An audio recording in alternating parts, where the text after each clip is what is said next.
नमस्कार शुभ सकाल আমি আপনাদের প্রিয় মানসী। আজকে আমি রান্না করব ওটসের খিচুড়ি। আমি ওটসের খিচুড়ির জন্য যা যা সবজি কেটে নিয়েছি সেগুলো নিয়েছি। আমি তার সঙ্গে আমি সয়াবিন আর বাদামটাও অ্যাড করেছি। খিচুড়িতে দেখবেন একটু সয়াবিন আর একটু বাদাম দিলে টেস্টটা একটু ভালো হয়।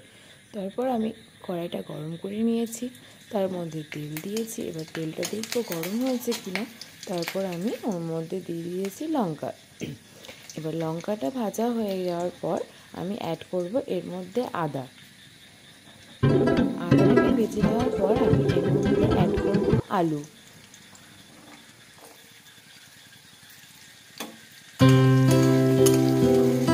আমি হালকা করে আলুটাকে ভেজে নেব, বেশি ডিপ ফ্রাই করব না। আলুটা ভাজা হয়ে গেলে এর মধ্যে দিয়ে দেব পেঁপে।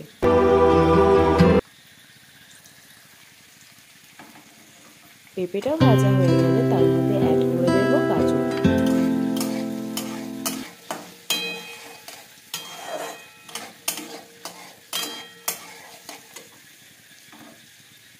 এবার এর মধ্যে অ্যাড করব বিনস।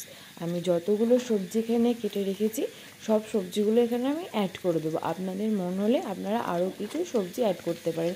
আমার কাছে এতগুলোই ছিল, সেই জন্য আমি এইটুকুই আমি অ্যাড করে নিয়েছি।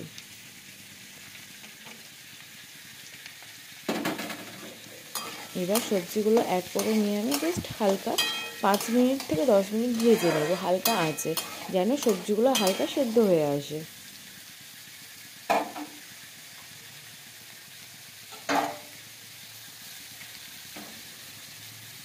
তার মধ্যে আমি বাদামটা আর আগে থেকে ভিজিয়ে রাখা সয়া বড়িটা আমি অ্যাড করে দিচ্ছি এর মধ্যে।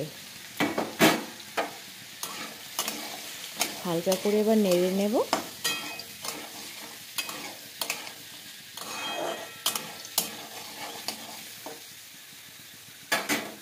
হালকা নেড়ে নেওয়ার পর এবার আমি দেব সামান্য হলুদ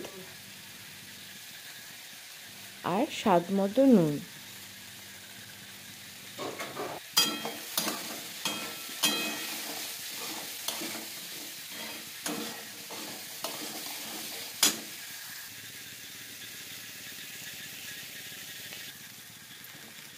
দেখছেন আমার মোটামুটি ভাজা হয়ে গেছে।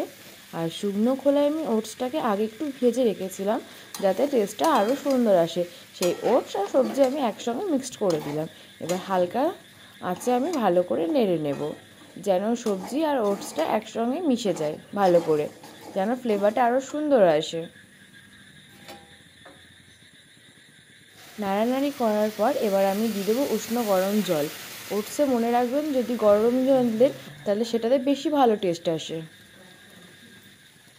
আমি 1 বাটি ওটসে 2 বাটির মতো জল দিয়েছি। এবার এটাকে নেড়ে নিয়ে আমি হালকা রেস্টে দেব।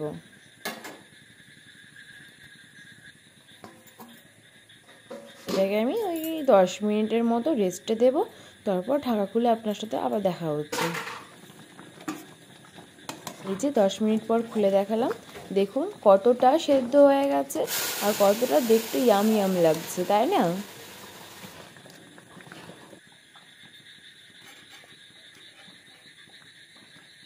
এবার আমি দিয়ে দেব আমার মায়ের হাতে স্পেশাল মশলাটা। এটা আপনি খাবারের সব কিছুর মধ্যে অ্যাড করতে পারেন, এটার স্বাদ দুর্দান্ত। এরপর আমি দিয়ে দেব হালকা